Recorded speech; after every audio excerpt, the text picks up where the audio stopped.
भारत और कनाडा के बीच पिछले कुछ दिनों से रिश्तों में तल्खी बनी हुई है। ये टेंशन कनाडाई पीएम जस्टिन ट्रूडो द्वारा खालिस्तानी हरदीप सिंह निज्जर की हत्या को लेकर भारत पर लगाए गए आरोपों के बाद और अधिक बढ़ गई। दोनों देशों में जारी तनाव के बीच कनाडा ने अब बड़ा कदम उठाया है। भारत में मौजूद कई राजनयिकों को कनाडा ने दूसरे देशों में शिफ्ट कर दिया है। इससे साफ है कि कनाडाई PM Justin Trudeau back foot पर आ गए हैं। कनाडा में भारत के मौजूद राजनयिकों की संख्या की तुलना में यहाँ कनाडा के राजनयिकों की संख्या अधिक थी।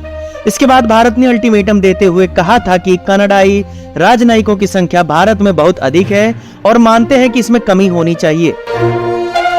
इसके लिए नई दिल्ली द्वारा कनाडा को 10 अक्टूबर तक का समय दिया गया था।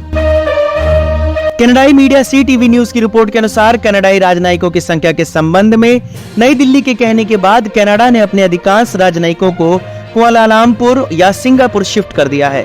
CTV ने दावा किया है कि दिल्ली के बाहर भारत में काम करने वाले अधिकांश कनाडाई राजनयिकों को कुआलालंपुर या सिंगापुर ले जाया गया है। ग्लोबल अफेयर्स कनाडा ने इससे पहले दावा किया था कि कुछ राजनयिकों को विभिन्न सोशल मीडिया प्लेटफॉर्मों पर धमकियां मिली हैं।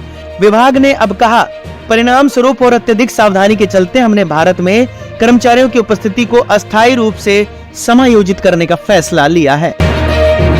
खालिस्तानी अलगाववादी निज्जर की जून में हुई हत्या में भारतीय एजेंटों की संभावित संलिप्तता के कनाडा के प्रधानमंत्री जस्टिन ट्रूडो के आरोपों के बाद भारत और कनाडा के बीच कूटनीतिक विवाद पैदा हो गया है।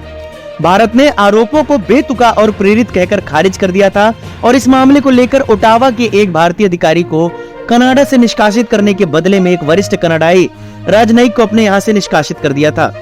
भारत ने गुरुवार को कहा था कि कनाडा को संख्या में समानता हासिल करने के लिए देश में अपनी राजनयिक उपस्थिति कम करनी चाहिए और आरोप लगाया कि कनाडा के कुछ राजनयिक नई दिल्ली के आंतरिक मामलों में हस्तक्षेप करने में शामिल हैं। यह निज्जर की हत्या पर दोनों देशों के बीच संबंधों में जारी गिरावट का स्पष्ट संकेत है। विदेश मंत्रालय के प्रवक्ता अरिंदम बागची ने कहा था कि परस्पर राजनयिक उपस्थिति पर पहुंचने के तौर तरीकों पर चर्चा चल रही है और उन्होंने स्पष्ट संकेत दिया कि भारत इस मुद्दे पर अपनी स्थिति की समीक्षा नहीं करेगा। ऐसी जानकारी है कि भारत में कनाडाई राजनयिकों की संख्या लगभग 60 है और नई दिल्ली चाहती है कि ओटावा इस संख्या में कम से कम 36 लोगों की कमी करे। ये पूछे जाने पर कि क्या कनाडा ने निज्जर की हत्या से संबंधित कोई जानकारी या सबूत भारत के साथ साझा किया है, बागची ने विदेश मंत्री S जयशंकर की हालिया टिप्पणियों का हवाला दिया था कि यदि कोई विशिष्ट या प्रासंगिक जानकारी नई दिल्ली के साथ साझा की जाती है तो वह उस पर विचार करने के लिए तैयार है। इस खबर को लेकर आपकी क्या राय है, हमें कमेंट बॉक्स में जरूर बताएं।